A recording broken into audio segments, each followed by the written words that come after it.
नमस्कार, बहुत स्वागत है आपका। आप देख रहे हैं गुरुजी के ज्योतिष सीक्रेट। कन्या राशि 9 अक्टूबर को देवगुरु बृहस्पति वक्री होने जा रहे हैं।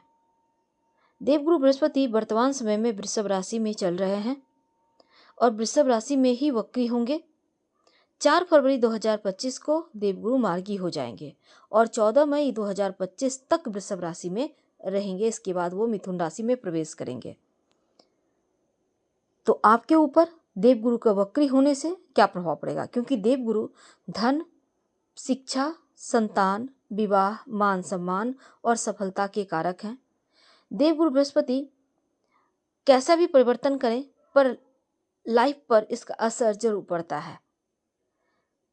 देवगुरु बृहस्पति की अगर हम बात करें, देखिए इनकी दृष्टियां बहुत शुभ होती है, इंपॉर्टेंट हो जाती है, महत्वपूर्ण हो जाती है, क्योंकि देवगुरु बृहस्पति की दृष्टि में अमृत वर्षा है।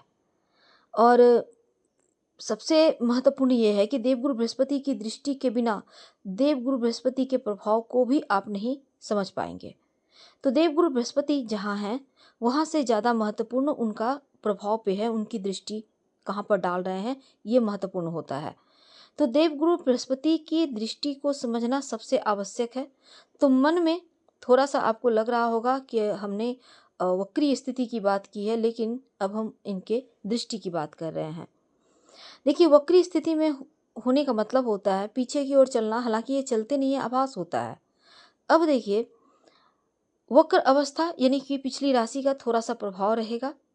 यानी वृषभ राशि में देवगुरु बृहस्पति चल रहे हैं, वक्री अवस्था में आएंगे तो मेष राशि में दिखाई पड़ेंगे। तो थोड़ा सा यहाँ पर एक बात याद रखिए कि एक परिक्रमा करने में देवगुरु करीब 1 साल के लगभग का वक्त लगाते हैं।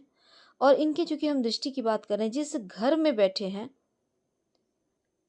वो घर का फल तो आपको मिलेगा ही। अब देखिए, पीछे की ओर जा रहे हैं, यानी एक ऐसे कोण पर देवगुरु हैं जहां से महसूस हो रहा है, प्रतीत हो रहा है कि वो पीछे जा रहे हैं। दूसरी बात, अब देखिए इसमें वक्री अवस्था में होने का मतलब होता है 3 गुना ज़्यादा अधिक फल देना। और ज्योतिष में वक्री अवस्था को प्रतीत होना कहा गया है।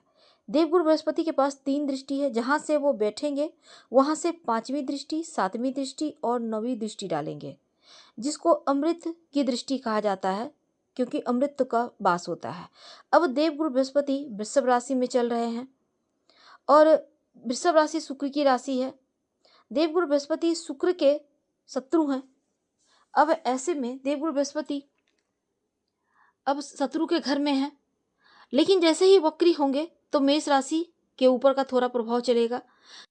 कन्या राशि वालों, देवगुरु बृहस्पति वक्री हो रहे हैं और देवगुरु के वक्री होने से आपकी लाइफ पर इसका बहुत खास प्रभाव पड़ेगा, क्योंकि देवगुरु नवम भाव में है वृषभ राशि में और नवम भाव के अत्यंत यहाँ पर ग्रह माने गए हैं। तो ऐसे में देवगुरु बृहस्पति का आपके भाग्य भाव में होने अच्छा तो है, लेकिन थोड़ी परेशानी इसलिए होगी कि वक्री अवस्था में थोड़ा पीछे की ओर का भी फल देते हैं, तो अष्टम भाव का भी थोड़ा प्रभाव रहेगा, इसलिए कुछ चीज़ों में रुकावटें थोड़ी आएंगी। चलिए जानते हैं विस्तार से क्या पाएंगे, क्या खोएंगे, कि क्या उपाय करें कि चीज़ें और बढ़िया हो जाए।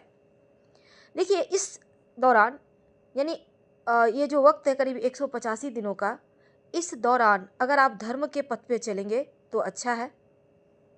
अब ये नहीं कि खूब पूजा पाठ कर रहे हैं, काम धंधा छोड़ दिए, व्यापार में मुंशी मैनेजर रख दिया, ऐसा नहीं। खुद से सारा काम भी करना है और मन को सकारात्मक तरीके से आपको आगे ले जाना है।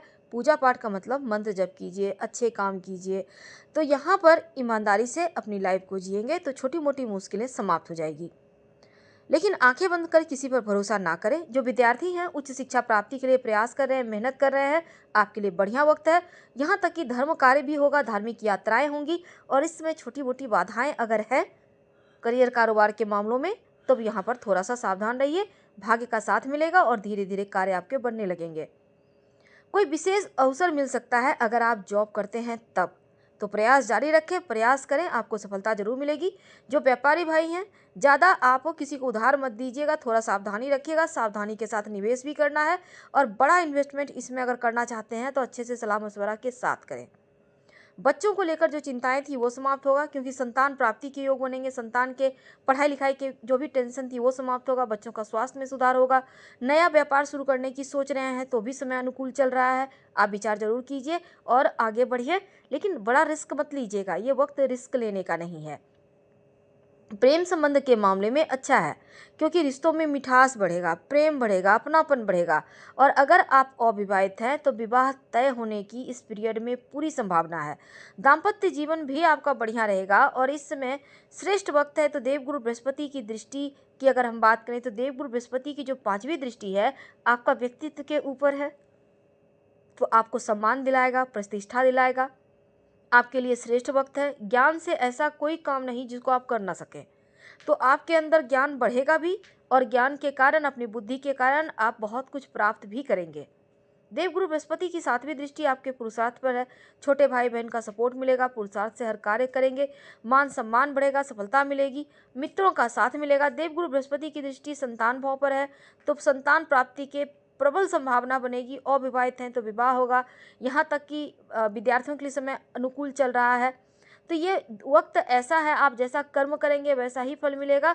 और नवम भाव का प्रभाव जो फल है वो तो आपको बहुत खूबसूरत मिलेगा, लेकिन थोड़ा सा जो अष्टम का प्रभाव है वो थोड़ा सा मुश्किल डालेगा। इसलिए आपको एक काम करना है, ओम ह्रीं बृहस्पतये नमः इस मंत्र का जप करें, या आप इस समय भगवान सूर्य को 1 लोटा जल में 1 चुटकी हल्दी डालकर अर्पित करें तो बहुत अच्छा रहेगा। और 2 केंद्र के स्वामी हैं, जब नवम का फल दे रहे हैं तो भाग्योदय का ये वक्त है। आप काम में मेहनत करते रहिए और कर्म करना मत छोड़िएगा।